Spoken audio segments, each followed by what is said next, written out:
Oh yeah. I love that beat. I love that beat. All right, party people. Whew, my goodness. All right. Okay. Man. All right. I'm gonna be on here about an hour or so. I see you signed up, my man. We gonna rock and roll tomorrow at for the notary certificate training. Thanks for signing up. We gonna make this thing pop and all of that. So if you haven't signed up, information is in the description. Um, After I talk to y'all tonight, y'all, hopefully y'all should realize how important knowing your state laws, understanding how to properly notarize, what's allowed, what's not allowed, and more importantly, being able to stand 10 toes down on what you know is right in accordance with your state laws. I'm serious. That's my wife. What's going on, babe? I told her I ain't gonna be up here too long because she's doing some cooking, and I know I gotta help her with some cooking down there. Not that she can't cook, but gotta do the dishes and all of that, get everything cleaned up for Shabbat tomorrow. So try to get all that done. And then I also still need to go to the grocery store tonight. Um, Grab a few little things, need some more bananas and all that kind of stuff. So we ain't gonna be up here too long. However, feel free to ask any questions, throw them in the comment section. Like my man Frank said, hit that like button. Greatly appreciate it. So I'm gonna just hop right on into it, and everybody else will just have to catch the replay and all of that. So, all right, where my paper? Where my notes at? All right. So I had some things that happened this week. Um,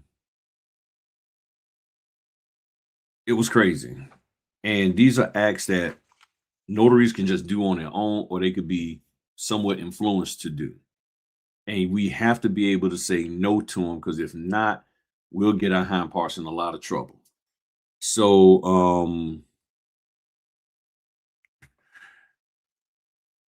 one of the issues that I came across this week was I meet with this guy. We'll say his name is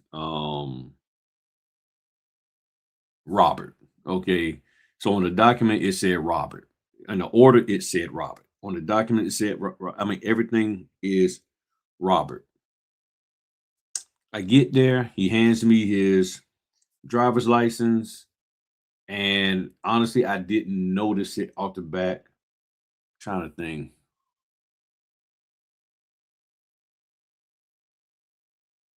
We'll go Robbie, something short.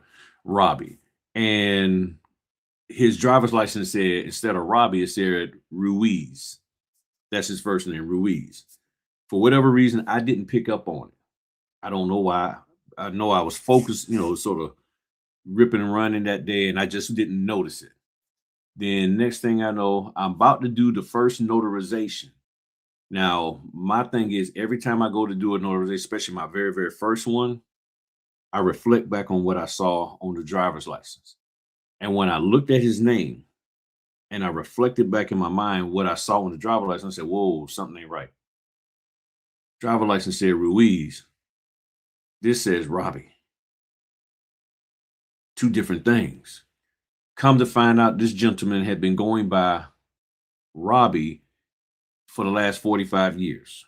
I don't know how old he is, but he's for the last 45 years, he's been going by Robbie.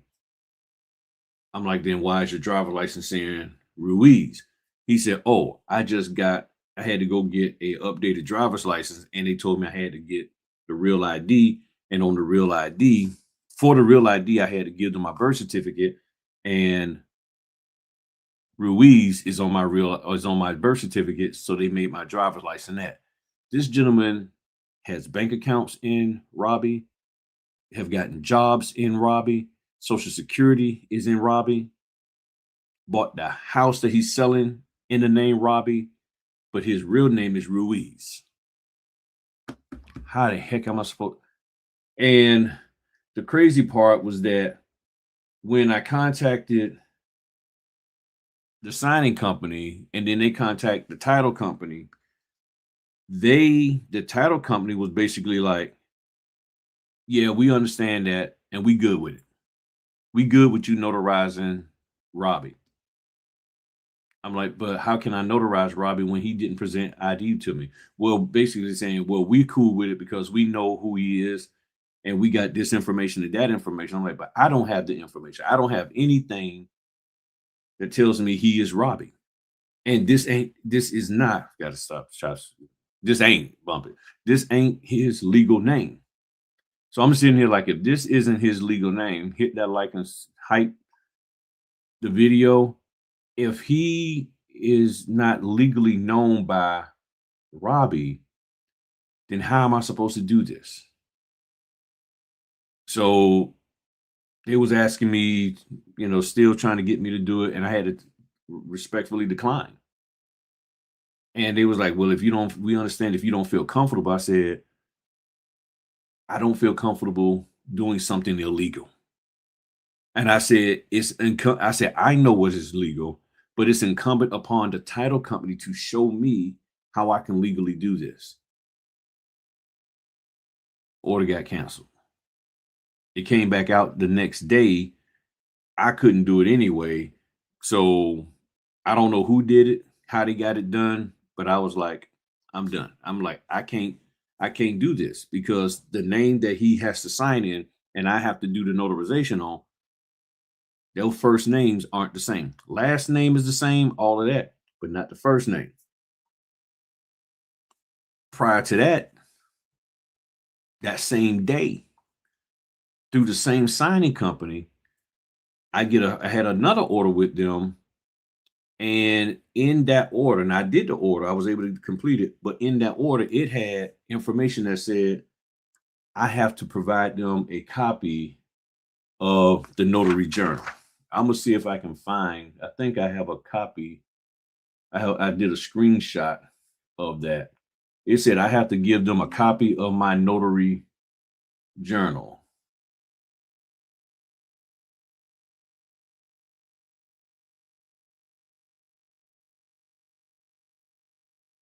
Hold on, let me open this so I can zoom in and show y'all what I'm saying because I'm not lying to y'all.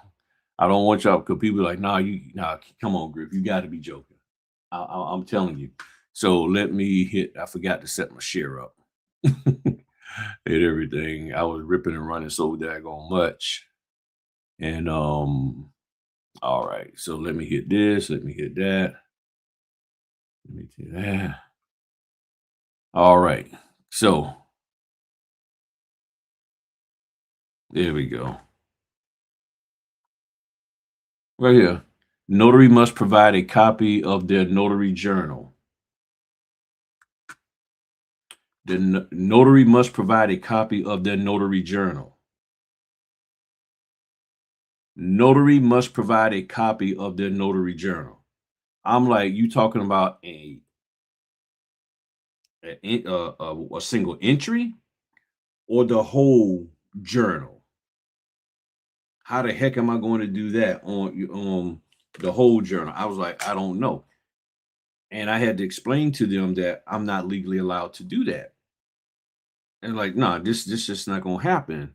Signing company came back and said, okay, no problem. And see, in this case, it's not the signing company that's the issue, it's the title company, it's the client, it's their client that is asking me to do this.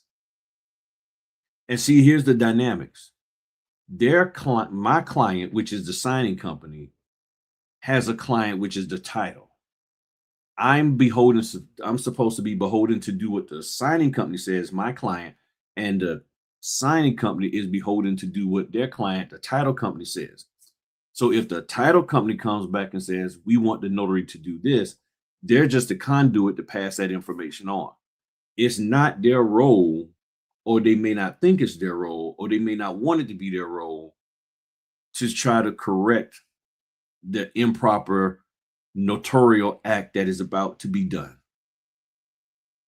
They may say, hey, that's going to be you. Either you do it or you don't. We're just in between. We're not going to get in it, this, that, and the other. That's what some signing companies have told me, either directly or indirectly through their actions of not standing up for the notary. Okay. Then fast forward to the one with the Robbie versus Ruiz gentleman. They was like, hey, this is what they want to do. Either they like they cool with it. Are you uncomfortable? And that's the thing I keep telling y'all. They always ask you, are you uncomfortable or are you refusing? And I'm not uncomfortable doing what's legal. If I'm uncomfortable with anything, it will be breaking the law. So I'm uncomfortable with that.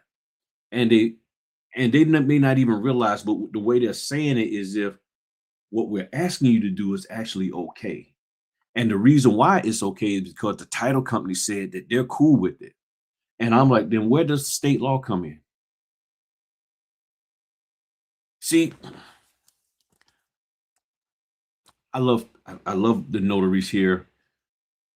Y'all are fighting for all of this other recognition and respect, but nobody is fighting to follow their state law. And what they will say, oh, well, that's up to each one individual notary. Well, if it's up to me to figure out how to follow my own state law, wouldn't it be up to me to figure out my own pricing? But y'all want us to join together and band together to get an extra $5, $10, or $20 on general notary fees, the state notary fee. But who's standing up to for us against lenders and title companies that are clearly asking us to do illegal acts? No one. None of these people. And they're like, well, hey, it's all right, And I'm like, no, we need to fight for that, in my opinion. The money will come. I'm not worried about $10 or $20 notarial stamp fee because I don't do that much general notary work. You see what I'm saying? Right. You said we stand up for ourselves, and I don't have a problem standing up for myself, but there's this movement that everybody wants to stand up for everything, but let's make sure the title company don't have the notaries doing anything wrong.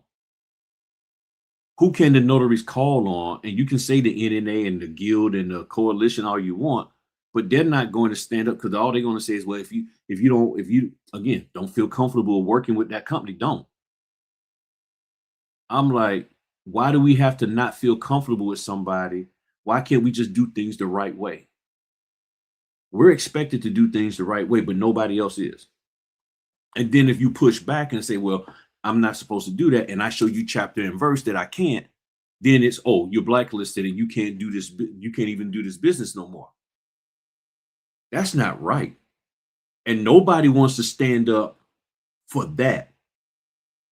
But you want to fight and argue and petition for some dollars, but not the integrity of the actual business and industry.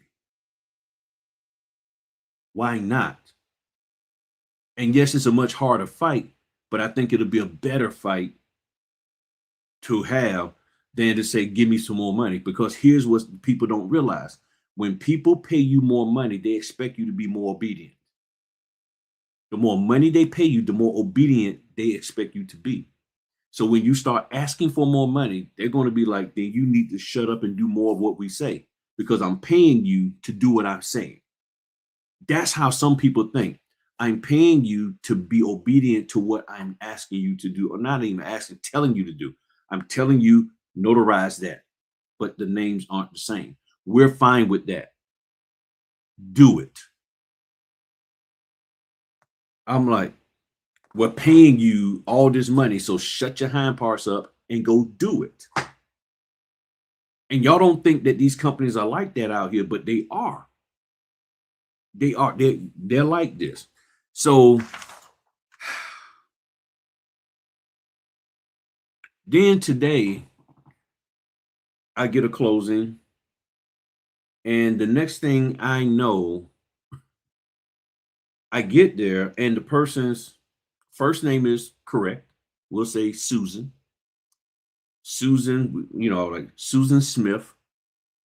And then I get there and I share with her, I said, well, in the documents, they want you to sign Susan Smith and Susan Jankowski. Okay. And she said, well, okay, that's fine. I used to be Smith, but now I'm Jankowski. Oh, okay, cool. The ID says Jankowski. I said, but the bulk of all of the documents want you to sign as Susan Smith. Where's your ID for Susan Smith? I'm no longer Susan Smith. So in this case, the first name is the same, the last name is different. And I'm going back and forth with the signing company, what or the title through the signing, and the title and the signing company finally stepped in and was like, when they looked at the documents and started looking at notary law, the signing company was like, nah, we can't do that. The notary can't do that because she does not have, y'all want her to sign all of the documents as Susan Smith and just do AKA as Susan, whatever heck I said, Romanowski, whatever I said, you know, no, that's not gonna work. It's not gonna work. And I guess they didn't either they found somebody else or they trying to figure something else out. And one of the things I shared with the signing company, I said, well, my thought is, and what I've always been taught, if you got time to do it wrong, you got time to do it right. So instead of, hey, fix it like this and do that, and what about just redo it? And then I found out something interesting is that they said, well, you could use credible witnesses. I'm like, yeah. They said but unfortunately, that has to be approved. And I'm like, and I've heard of that before. Reason why is because they want a copy of the ID in the name that they're signing in. But if they don't, so it violates or goes against their compliance part.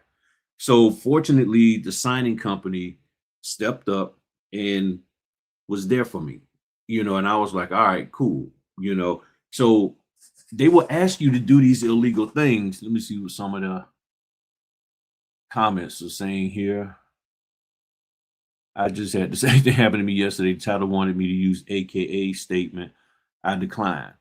Right. And see, sometimes they say, well, just because it's in the AKA statement, and see, this is the big thing that some of these trainers misinform you on, thinking that, oh, well, just if it's in the AKA statement, and I did a video about that a couple of weeks ago, if this other name is there, then it's fine. No, what my notary law said, it says I have to have photo ID, military, state ID, driver's license, passport, etc., etc. It doesn't say this other stuff. Y'all can have that. We can't. It said, I just had a breakthrough this week.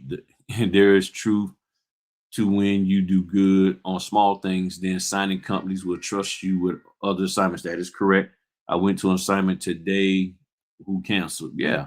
If you go out there and do your part, it'll work out. Case in point. So I lost out on money today because of that thing. And I think it was for 75 and I only got a $40 trip fee. The next thing I know, I see an order come out for 125 for this evening for 5 o'clock. I was like, I'm already booked at 5:30, so I can't. I said I could probably do it at 7. I didn't realize it was Iran. So when I'm talking to my wife and I see an email, I'm like, oh, let me check this email. I had got assigned the order for 7 p.m. I didn't realize that. I didn't hear my notification or whatever. And then I look at it and I'm like, I recognize the name of the sign. I was like, wait a minute. Every time I done one with him, it's Iran. And sure enough, it's Iran. So now I'm like, okay, I gotta scramble. Knock out my 5:30 and then get home, prep the docs, and then do that. And I got it done. And that was for 125. So I made up the money more than what I lost. I made it up by being available. And you just have to sometimes trust it. And then there was another situation, and I'm trying to remember because I had so much going on this week. Oh, yeah, dating the document. So let me show y'all, and I still got to finish that video for y'all members about the Claude. I'm using a different AI tool or just adding another AI tool to my repertoire. So this particular AI tool is called Claude. Um, some of you might be familiar with it because it's being used in the war right now to target people and everything. I'm not using it for that. So this is, and I'm going to give y'all the create a public link. So I'm gonna drop this link in here. Claude journal copy. Hope that's better.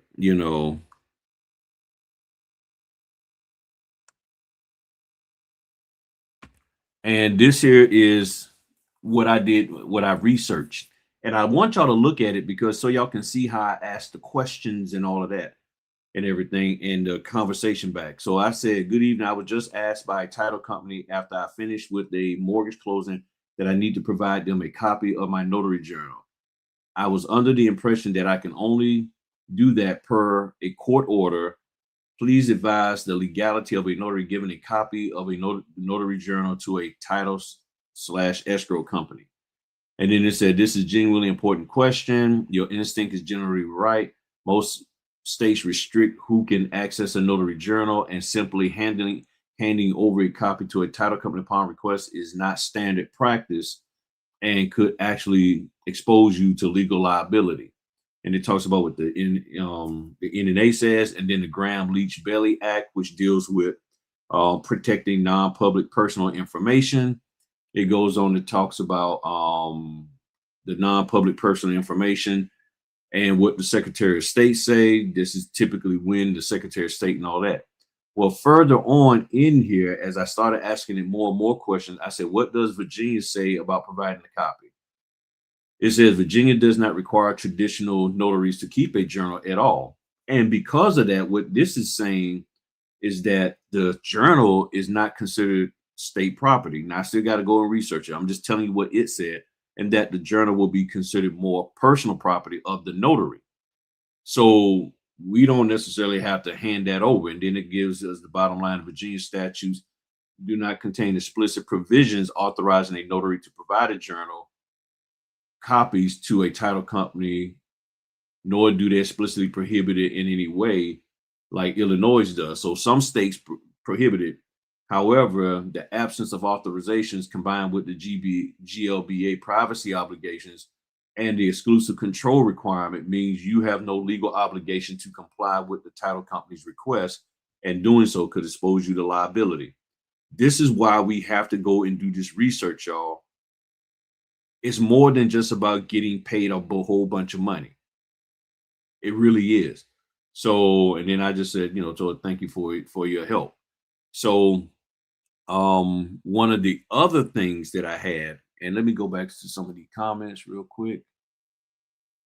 It said, bingo, not providing anything without proper authority involved. If they pass it to the client, it's a lot of liability. That is right.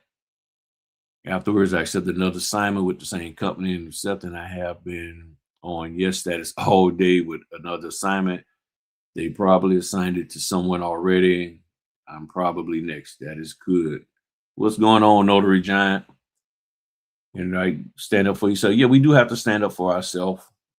And then it says, someone told me to go to an assignment. I told them to withdraw me. Yep. I just had the lender pressure. I had a lender pressure the title company to pressure the signing service to pressure me.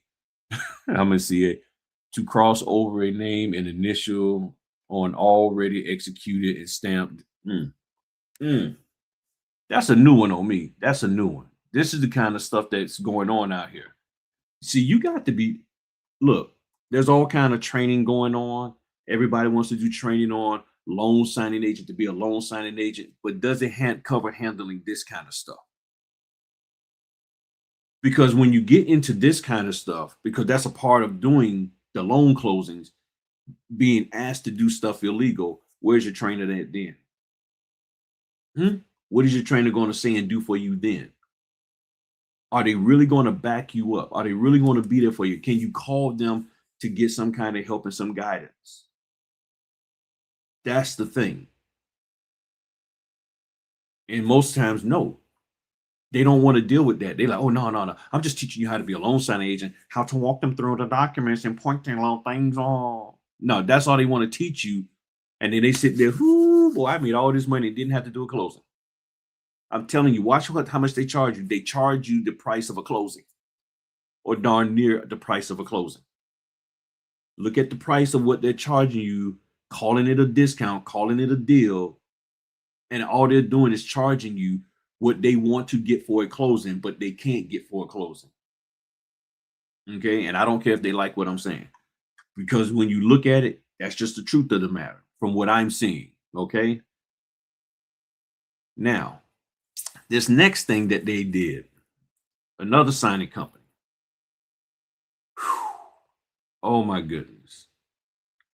I was asked, I got the documents, and as I was going prepping them the night before, I look at the documents and I notice that I realized, I said, wait a minute, they got this is on the 12th. They wanted it dated for the 13th, or it was pre-dated for the 13th. The problem is this: the person who I'm meeting is the buyer.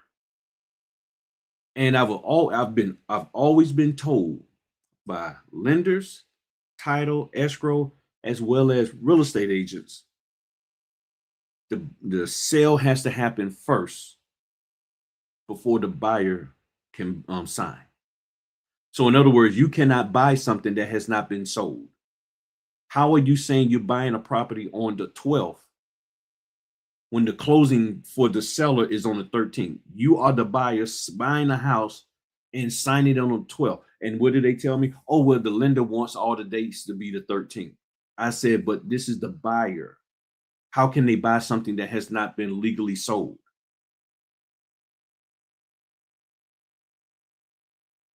Yeah. And when I brought that out to them and I told the signing company, and they was like, and thanks, Greg, for the super chat. I really appreciate that, man. Appreciate that. I was like, nah, there's no way I can do this. So what I did was I called a local title company that I do direct work with, and I asked them, and they was like, oh, no, no, no. They said, walk away from that. They said, no, no, no, you cannot do that. They said, nah, everything got to be dated for when that buyer signs, which is the 12th. And I was like, that's what I thought. So what I did, I had a conversation with my little buddy Claude. Follow me on this, y'all. So me and Claude had a nice little conversation. Let's zoom in a little bit more. And I said, okay, I said, I have a real estate closing with a person that is buying a house in Tennessee, but the closing is taking place in Virginia Beach on March the 12th, 2026. The lender wants the documents dated by the buyer for March the 13th. As a notary, regardless of the state, can I do a closing where affidavits, deeds, and other documents are being dated in the future? Now, there are certain caveats to that when it comes to the seller but I'm not going to get into that. This here is for the buyer. This is an important question. I want to give you clear, direct answer, though I'm not an attorney. So please consult a real estate attorney, a notary attorney if you need legal advice. Short answer, no. The core issue broken out. What's legally permissible versus what's being asked. There is an important distinction between the two different dates. The document effective date. This can be a future date. A document can be written with a future effective date that is generally not prohibited. The signer's signature date and notarial certificate date, these must always reflect the actual date of the signing took place. Since you are performing the closing on the 12th, both the buyer's signatures and your notarial certificate must be dated for the 12th, not the 13th. Why this matters? Because the signatures cannot be a date in the future. It's impossible to notarize a signature on the 12th if the signature wasn't made until the 13th. The discrepancy between the signature date and the notarization could cause the document to be rejected. So I went through, and let me share this with y'all so y'all can have this.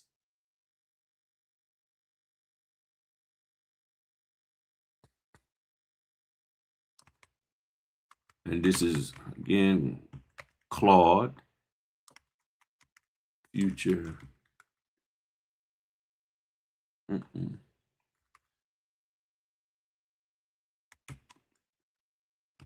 doc date. This is what's going on out here. All right. See, other trainers can't tell you this stuff because they ain't out here doing no closings. They don't even know what the heck a closing is nowadays. That's how out of touch they are.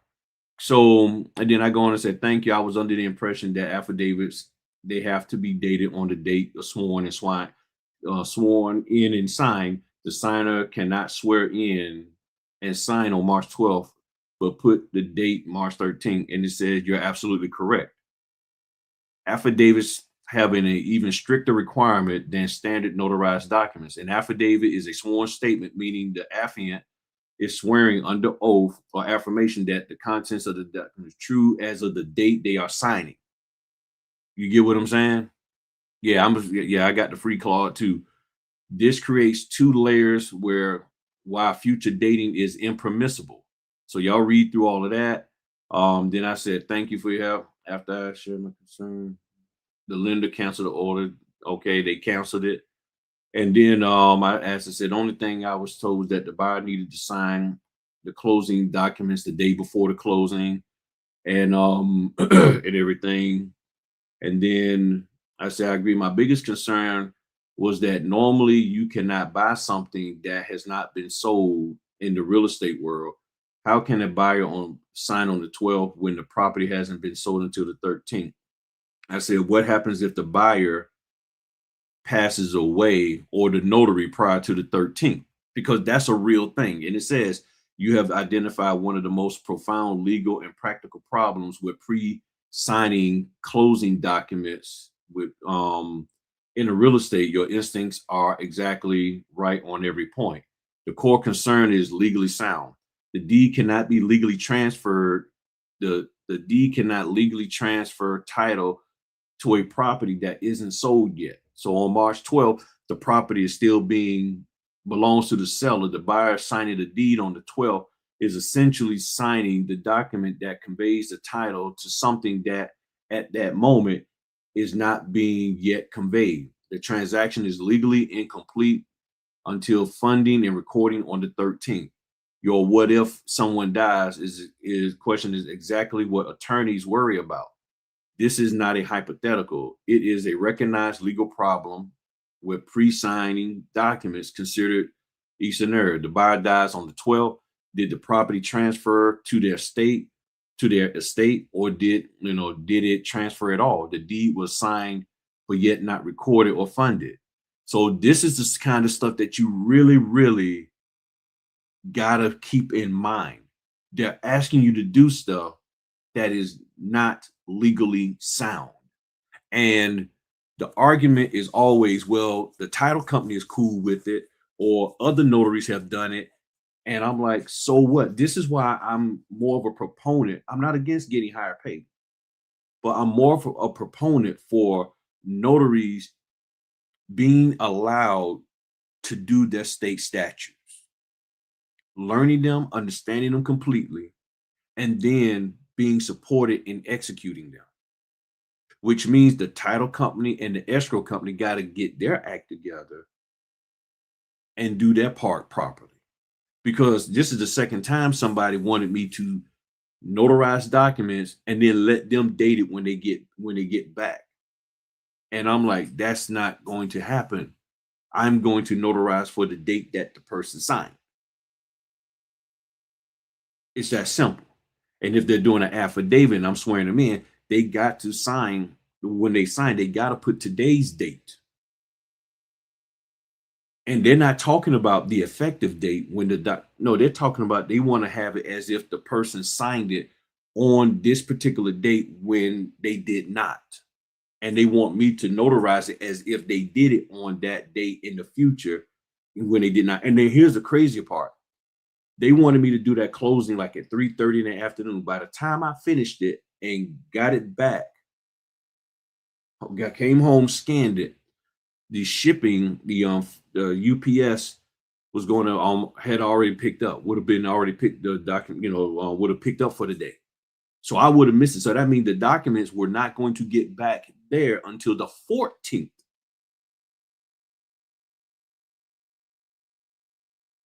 And to be honest, it wouldn't have got there on the 14th because I would have had to ship them today, the 13th, which means they wouldn't have got there till Monday, the 16th. How is that going to happen when you, how is that going to work when you saying, oh, they signed on the 13th, but the documents was in transit. The documents did not get shipped until the 13th. But you want me to have in my notary journal, I met him on the 12th. How does that work? You get what I'm saying? It doesn't. It doesn't work. It doesn't work at all. And especially if they wanted that person to sign those same documents for the 13th, on the 13th. So they wanted both people's signatures on the same set of documents. How is that going to happen? Because now when you get them on the 16th, that's not going to happen. Good evening. Thank you for your time. Do you still get paid? Meaning if they push back, the companies want you to do illegal. If you went out there, if you went physically out there, they will pay you. They will. They will pay you. Are there some companies that won't? Yes, there are. Wow, this happened to me today. The driver's license was different from the docs, but their military ID had the same. She said the real ID made her go by what was on her passport. Yeah. And I even had a woman, her name was completely different. She used a completely different name for her whole life, but her birth name was something else. I had a guy, his name, let's like you remember George Foreman. He had his name George, and all his kids he named them George. Well, the guy was named, we'll say George. His brother's George, and his dad was George. Mother named all three of them George. Well, I mean, all two of them, the two kids George. Dad's named George. So he went by, we'll just say Earl. He goes by a completely different name, not even a legal name. He just goes by Earl or Clarence or something like that. So here's what the problem is with these pseudo names. I guess that's the right term. The person name is Elizabeth. They go by Lizzie or just Beth. And when they meet people, they introduce themselves as what? Beth. It's not a legal name. It's a nickname. It's not on their driver's license, not on their birth certificate. Their name might be Elizabeth Anastasia Winkowski, but she goes by Beth. She talks to the loan officer as Beth. She talks to the title people as Beth. She talks to everybody as Beth, and she insists that they address her as Beth. Then it's in everybody's head that she is who? Beth. When they put the documents together, they write down what? Beth. Because she's signing Beth. Nobody checks to see if that's a legal name of hers whatsoever. Then the notary gets the documents and it says Beth, but her driver's license says Elizabeth. Or it could say something else. It could say Karen. Who knows? And I've seen that. And it's like, I can't roll with this. Because what I'm supposed to do as a notary is cut and dry. And you got all these other things going on, all these other names, and you want me to just believe that this is who you, no, that's not going to work. And then the title company is like, well, you know, we have her name change if it was a married name, or we have this and we have, it's like, I can't use any of that. This is why things can be difficult in this business. And if you are a very legalistic person, this business will drive you crazy. If you are a person who is okay with doing stuff under the table, you might love this business until you get caught and get put in lockup for doing all this illegal stuff. That's the thing. You said, then that's a waste of my time. That's the thing. So the vast majority of companies do things very, very well. There are signing companies who will back the notary up. Like the one with the date thing, That lady, when I called her, and she was like, "Oh, no, no, no." She said, "You ain't got to worry about nothing." She said, "I know this is wrong." Now she owns a signing company, and she did notary stuff. So people who own signing companies and actually did the notary work and did it correctly in accordance with their state law, they're the best ones to work with. It's a wide variety of them. I ain't gonna sit here and try to tell you all the different names and all that kind of stuff. You'll hopefully you'll never, when there's no legal issues involved with the notarizations and what notary's supposed to do, darn near all the companies I work with are cool. When it comes time for you to stand firm, they might use phrases like, "Well, this is one of our biggest clients." I'm like, "Okay, yeah, that's one of our biggest clients. So I guess you just feel uncomfortable doing it." And they put the onus back on you and they sort of gaslight you. And I know some title companies watch what I'm saying, and I'm not trying to be funny, but essentially you're gaslighting me to make me think that I'm doing something wrong. And all I ask people to do is show me in state law that I legally can do this without it being a problem 10 minutes from now, 10 years from now, 100 years from now, if I'm still alive. I want to know that there's no, that this is legal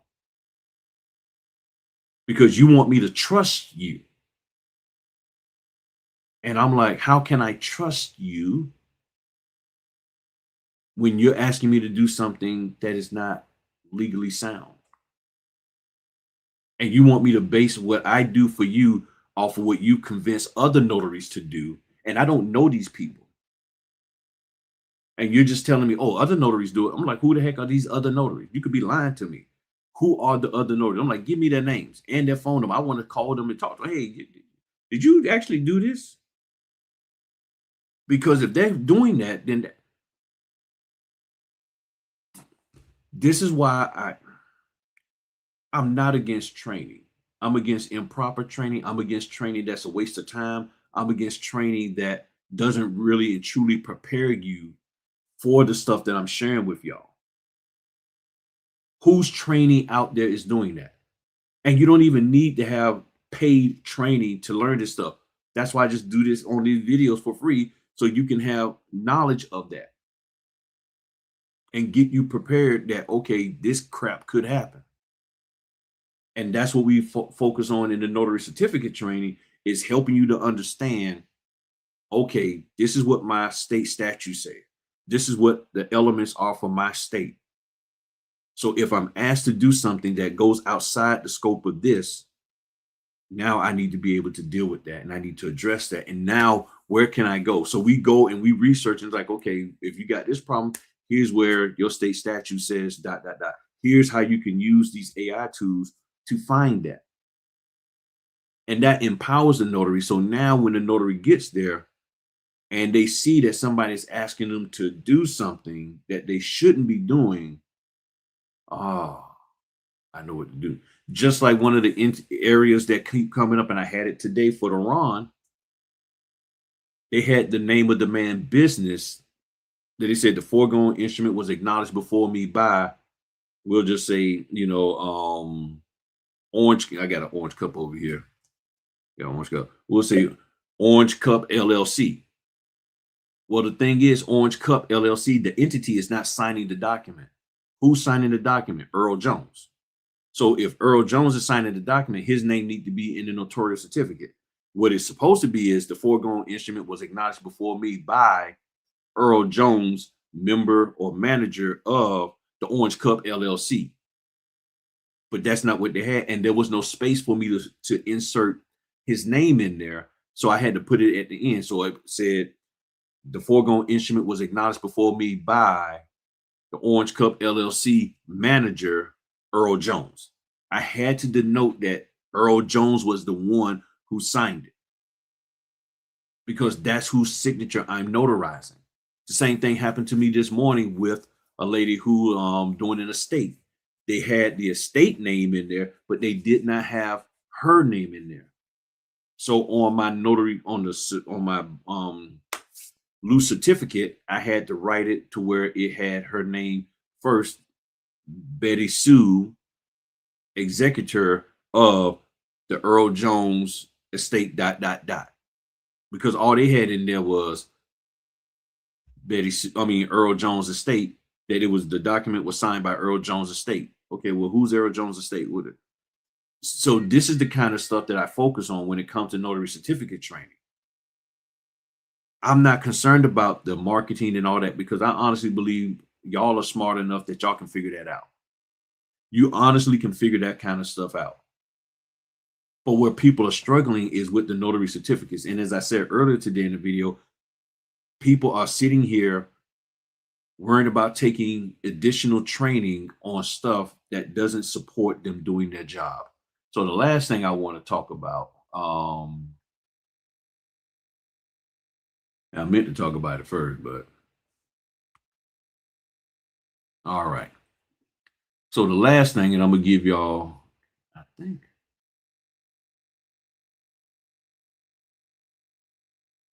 Okay. Yeah. So future date. Okay. So this one is about the dating. Remember, we talked about the dating of the documents, and there's been multiple people who have made comments to me privately, publicly, all of that, about they write in the date, they change the date on the thing with Adobe and all of that kind of stuff. So I had never really researched it, but I said, let me go ahead and look into it, because this seems to be a real big thing. And then this is another Claude. Notaries dating for signers. So y'all that's a link for y'all to look at. So I asked a simple question. I was like, okay, I need to figure this thing out. So I said, are notaries legally allowed to date a document for a person they are notarizing the signature for? If so, provide proof. It's an important question, this, that, and the other. It said, generally, no, it can be illegal. There are two distinct dates, all of that. And then it talked about backdating. And then it said, what if there has no date? If the document simply doesn't have a date, you can notarize it, and in the notary records or the journal, basically note that there had no date, and the notary does not fill in the date on behalf of the signer. So then it talks about, these sources where it got information from. Then I said, I forgot to mention that I'm referring to when the signer signs, the notary either has pre-filled in the date on the signature line or will fill it in after that. Said, great clarification. Can a notary fill in the date on the signer's signature line? No. This is not within the notary's authority. And this is where I realized, okay, I was looking at this wrong. It said the notary has no authority to change the content of the body of the document.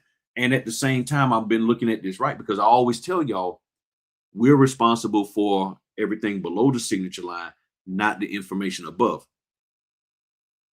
But what I was thinking, and I asked the question a little bit later in this, I was like, okay, can I get permission to do it from the signing company? I mean, not the signing company, but the person who created the document, or the person who this document is for. And in short, it said no, because they can't expand my authority. So it's the thing of, I'm there as a notary and I have to stay within the realm of my authority. So taking a loan signing course does not expand your authority. And a lot of people think it does, but it does not. A notary has no authority to change the content of the document. They may only make changes necessary for the notarial certificate portion of the document. The signature line date is a part of the document body, not the notarial certificate. And this coming from first class signing, everything. So there's a reference point there. So it belongs solely to the signer. What about blanks on the document? If there are any blanks in the document text, the notary should call them to the signer's attention and ask if these blanks were meant to be filled in prior to notarial act. If so, the signer must address those blanks either by adding the appropriate information indicating none in A, The signer should initial any changes made. That comes from the American Association of Notaries. So you got reference material here.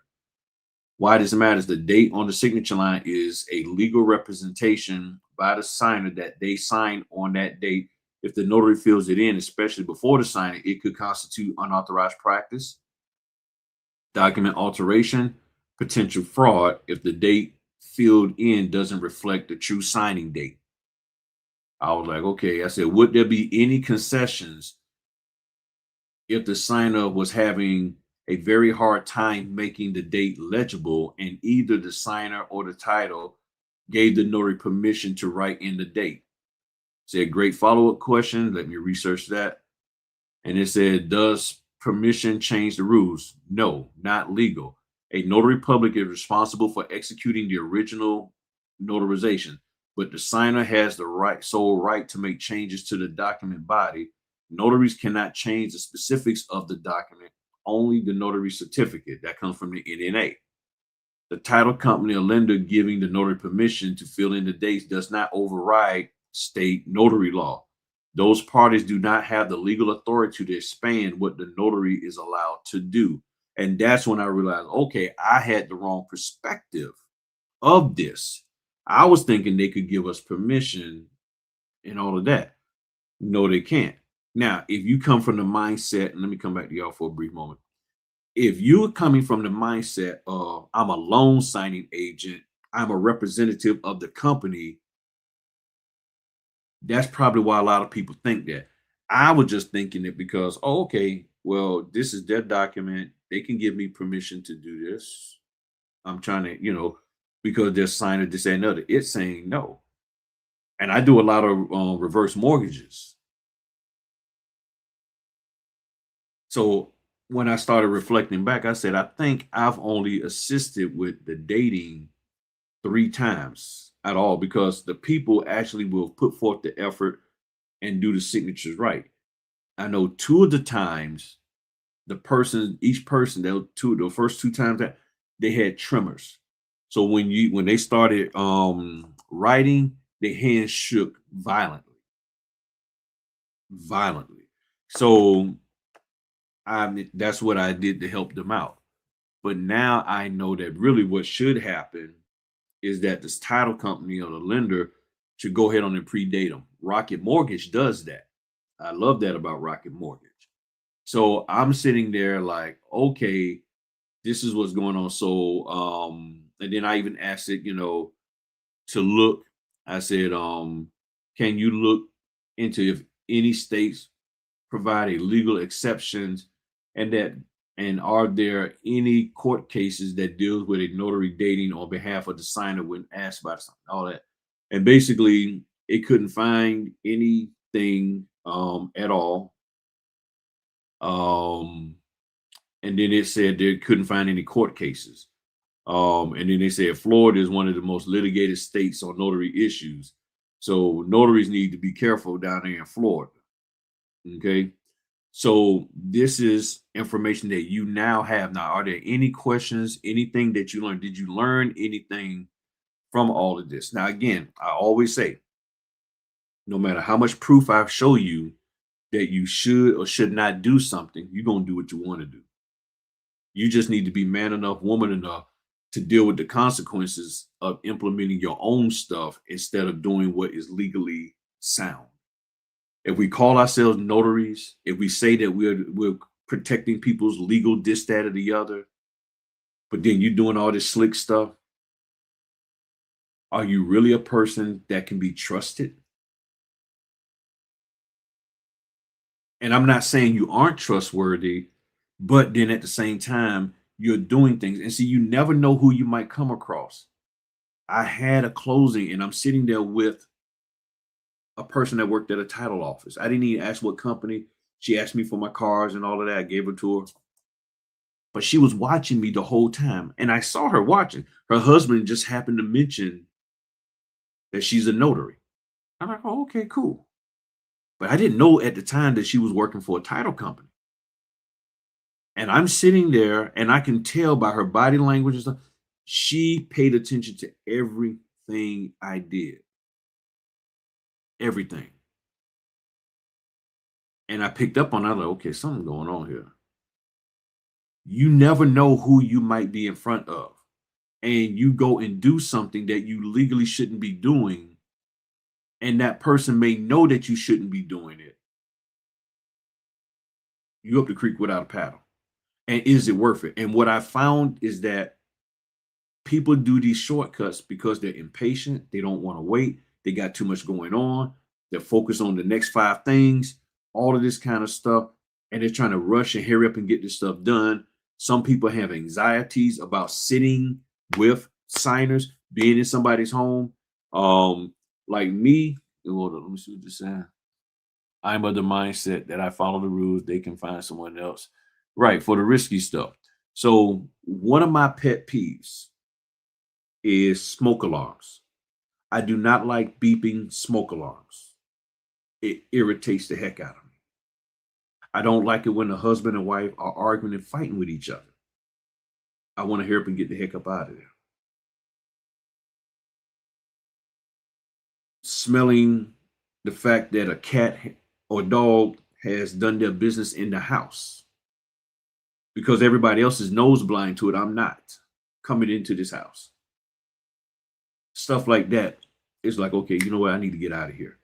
But I have to slow myself down and remember, do my job correctly while I'm there. And don't take shortcuts. And if I do take a shortcut, be willing to deal with the consequences. Don't lie and try to make up stuff. If you get caught, you get caught. You gotta, I don't know how else to say it. And I'm not trying to be an unalive horse, but I just reflect back on all the people that I've heard out here through the years that I've been in this business, bragging about how much of a loan signing agent, this expert, this, that, and the other. These are people legal documents. That's why I'm taking my time trying to learn this stuff. And it's taking me 15 years before I went out and did my first notarization because these are people legal documents. And then you get out there and you're doing all this underhanded stuff. You doing all this stuff and hoping nobody catches you. If you got to run a business to where you're doing things that you really shouldn't be doing and you got to hope that you don't get caught, maybe this isn't the business for you. To me, that's just simply put. Now I'm gonna say this, and then we're gonna bounce out of here. About this notary fee thing. You got to remember, you're asking the legislation to increase the fee on their constituents. You want Bob Jones, the state senator, to vote to increase the notary fee that notaries can charge on their constituents. What do they get back in return? Because now remember, now we just covered for almost an hour the fact that people, for an hour, that people are doing illegal things. They're being asked to do illegal things and all of that. When you start raising the fee of what people can make, it opens the door for more illegal stuff. People start saying, well, I'm paying you $20. I want this notarized. And a person is desperate enough and they want that 20 bones, they're going to be like, okay. To me, what I think should happen, if you want more than $10 per stamp for notaries, I think the notaries then need to start providing proof that they did the notarizations correctly. Why not? Because you want me to tell my constituents to give you $10. We want you to keep record of just take a picture of the notarial certificate that you filled out with your stamp. Every single one. Store it somewhere, make it a folder, whatever. And that way, if somebody comes to us and tells us you did something wrong, we can take a look at it. Because they might not have the document no more. I think that's what needs to, as a part of holding people accountable. You take pictures, you got a phone of the person's notarial. I'm talking about for the general notary work, not the mortgage closing stuff, because you're doing scans. And that's part of the reason why they ask for scans. And that's why a lot of notaries don't like doing scans, because they don't want nobody to find out they jack the stuff up before the documents get back. That's why notaries don't want to do scans. But I think if you're doing general notary work and you want more than $10 per stamp, you need to submit, at least take a picture and be ready to submit proof that you did the notarizations correctly. That's what I think. And if I was in state legislation, that's what I would demand. Because you want me to give you $20 per stamp, you want $15 per stamp, then what do we get in return? What assurance that do we have that you can do the job correctly? There is none. You just want us to trust that you're doing it right. And in all honesty, you jacking it up. And then they coming back to you 4 and 5 times until you finally get it right. No, we need to have some deterrence in there. And I think maybe quarterly or before you submit your you get renewed for your application, you need to provide proof that you've been doing proper notarization. And I think if you want $20 per notary stamp, that you need to your renewal needs to be every year.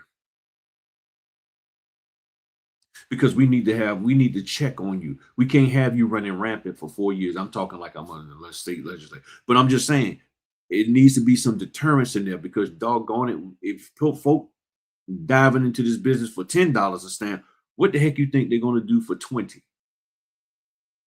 So if you want 20, keep record of your notarizations, take a picture of each notarial certificate that you actually do.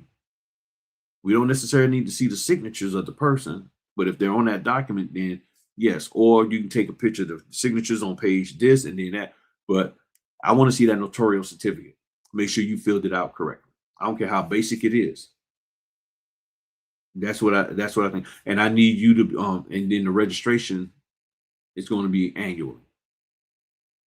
Yeah, it's going to be more work on us. It's going to be annual. That's what I think. So, any other questions, concerns, any observations? I know this isn't a popular topic, but nobody else is talking about it. And this is real world stuff. This is stuff that I just dealt with this week.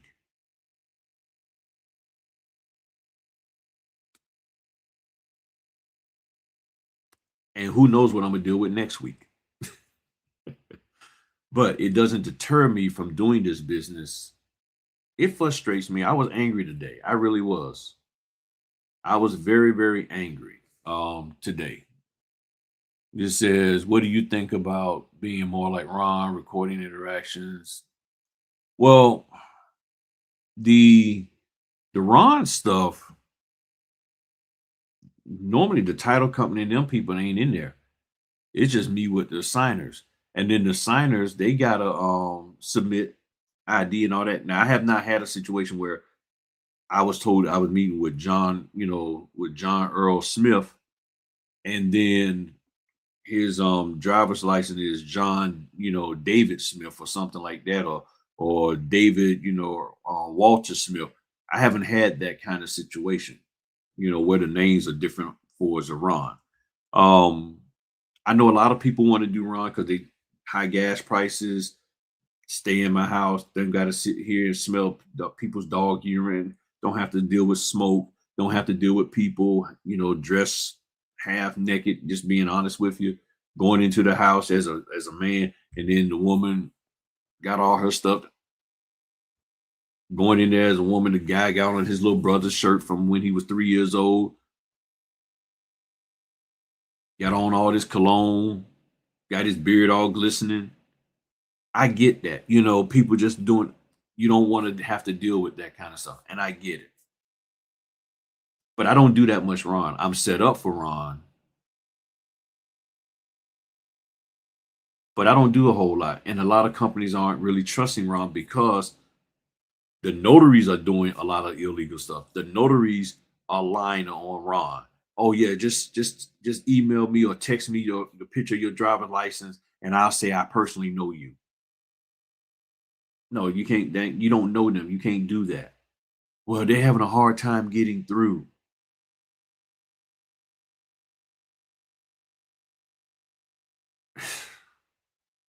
people do whatever they can to make money, and they're desperate.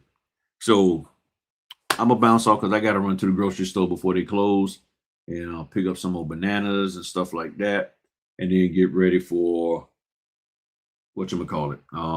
training tomorrow. Notary certificate training at noon. If you want to join, click the links in the description. $40. We talk for 3 hours plus, and we get down and dirty into the notary certificates. And yes, if you've been a notary for more than 10.5 seconds, you should take the training. You're taking everybody else's training on stuff that ain't helping you in your business. This is designed to help you in your business, to make sure, especially if you're trying to transition into loan closings, and especially if you're trying to deal with Ron, because with Ron, you need to make sure you understand what your state requirements are for your notarial certificates to determine whether or not you can use the one that's already pre-printed on there, or you have to use a loose certificate. Because there are situations where people don't want you to use a loose certificate. They just want you to use what's pre-printed because they claim that there's going to be a higher cost for them to record the deeds if you add notarial certificates. So they say just use what's there, but the item that's there, that certificate, does not meet your state requirement. But you don't know what your state requirement is, and you don't know how to address it. Can I just handwrite it in? All of that. And then if you're not allowed to make any modifications to the document, what do? You have no choice but to add a notarial certificate in order for it to be compliant. And especially if you're dealing with Georgia. Georgia is a monster with this stuff. That's all I'm saying. So y'all have a good one. Thank you for everything. I greatly appreciate all of y'all for tuning in, rocking with me, all of that.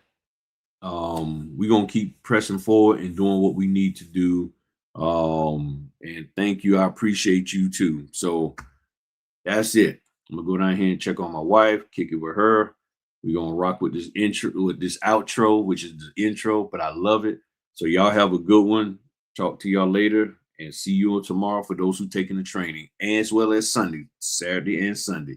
Peace.